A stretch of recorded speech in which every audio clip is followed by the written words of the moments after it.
লাল গোলাপ শুভেচ্ছা, লাল গোলাপ শুভেচ্ছা প্রদেশবাসীর পক্ষ থেকে, প্রদেশবাসীর পক্ষ থেকে লাল গোলাপ শুভেচ্ছা।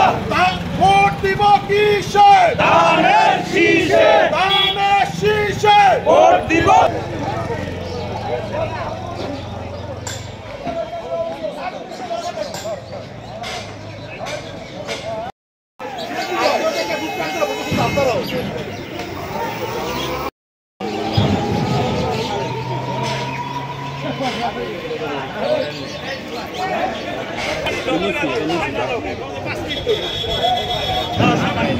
সবাই